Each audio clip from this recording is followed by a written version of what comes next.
Hello, people. Today we will talk about Ulysses S. Grant. Ulysses S. Grant, born Hiram Ulysses Grant, April 27, 1822, July 23, 1885, was the 18th President of the United States, 1869-1877, and a prominent military leader during the American Civil War.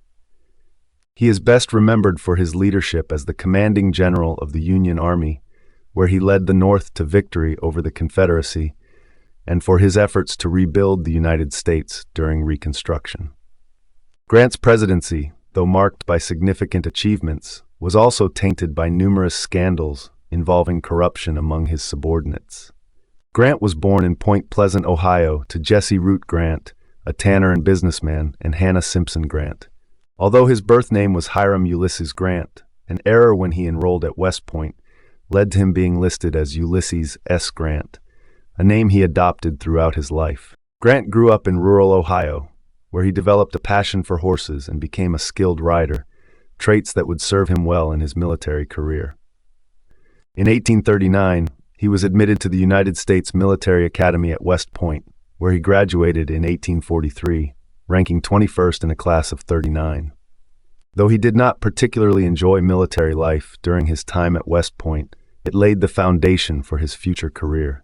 After graduating from West Point, Grant was assigned to the 4th U.S. Infantry and served in the Mexican-American War, 1846-1848, under Generals Zachary Taylor and Winfield Scott. Although initially skeptical of the war, Grant distinguished himself in several battles, including the Siege of Veracruz and the Battle of Chapultepec. His experiences in Mexico taught him valuable lessons about leadership, strategy, and logistics. After the war, Grant was stationed at various frontier posts, but he found the monotony of peacetime military life difficult. He resigned from the Army in 1854 amid rumors of excessive drinking and returned to civilian life. Over the next few years, Grant struggled financially, attempting various ventures, including farming and real estate, with limited success.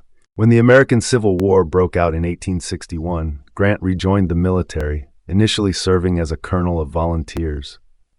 His early successes in the Western theater of the war brought him to national attention. He captured Fort Henry and Fort Donelson in Tennessee in early 1862, earning him the nickname Unconditional Surrender, Grant for his demand of total surrender from Confederate forces.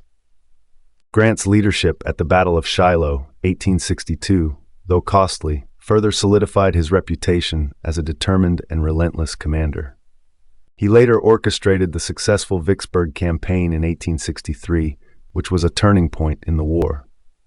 The fall of Vicksburg split the Confederacy in two and gave the Union control of the Mississippi River. In March 1864, President Abraham Lincoln promoted Grant to lieutenant general and gave him command of all Union armies. Grant's strategy focused on coordinated attacks across multiple fronts, and he adopted a policy of total war to weaken the Confederate economy and morale.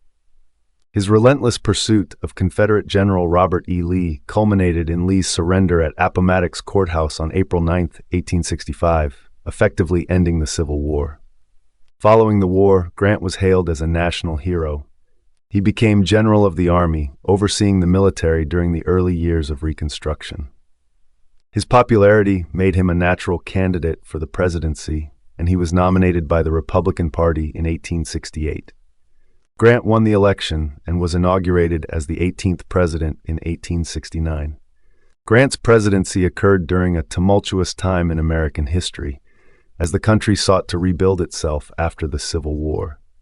He was a strong supporter of Reconstruction and civil rights for newly freed African Americans. Grant's administration worked to enforce the 15th Amendment, which guaranteed voting rights regardless of race, and he signed the Civil Rights Act of 1875, aimed at prohibiting racial discrimination in public accommodations. Grant also took a hard stance against the Ku Klux Klan, using federal troops and the newly established Department of Justice to combat the group's violence and intimidation in the South. His efforts helped to temporarily weaken the Klan and protect African American citizens during the early years of Reconstruction.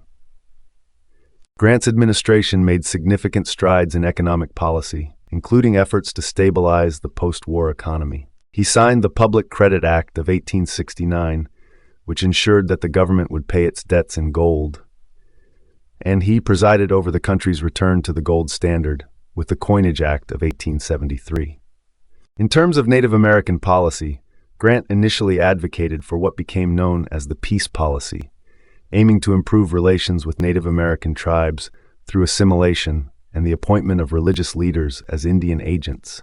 However, tensions over land and broken treaties continued to lead to violent conflicts, including the infamous Battle of Little Bighorn in 1876. Despite Grant's personal integrity, his presidency was plagued by numerous scandals, as he often appointed friends and political allies to key positions, some of whom engaged in corrupt activities.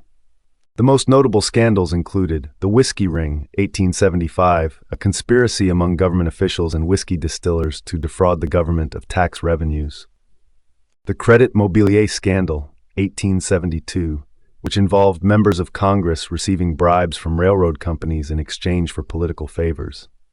While Grant was not directly involved in these scandals, they tarnished his presidency and led to widespread criticism of his leadership. After leaving office in 1877, Grant embarked on a world tour with his wife Julia, where he was warmly received by foreign leaders and dignitaries. Upon returning to the U.S., Grant faced financial difficulties after a failed investment in a brokerage firm, which left him nearly bankrupt. In 1884, suffering from throat cancer, Grant began writing his memoirs to provide financial security for his family. The personal memoirs of Ulysses S. Grant, completed shortly before his death, became a literary success and is considered one of the finest works of military history. The memoirs provide a detailed account of his military career and personal reflections, cementing his legacy as a writer and leader. Ulysses S. Grant died on July 23, 1885, at the age of 63 at Mount McGregor in New York. His funeral was a national event, attended by thousands, and he was buried in Grant's tomb in New York City, the largest mausoleum in North America. Grant's legacy is complex. As a military commander, he is remembered for his strategic brilliance and decisive leadership during the Civil War, which preserved the Union and ended slavery. However, his presidency is often criticized for the corruption that took place during his administration, even though his efforts to promote civil rights and rebuild the nation during Reconstruction were significant. In recent years, historians have re-evaluated Grant's legacy, recognizing his commitment to equality and his role in shaping the post-war United States, while acknowledging the challenges and failures of his presidency. Honors and Memorials. Grant's tomb in New York City is a national memorial. Numerous statues, cities, and streets across the United States bear his name. I ask you to like the video, comment, share, and subscribe to the channel. Thanks for watching. See you later.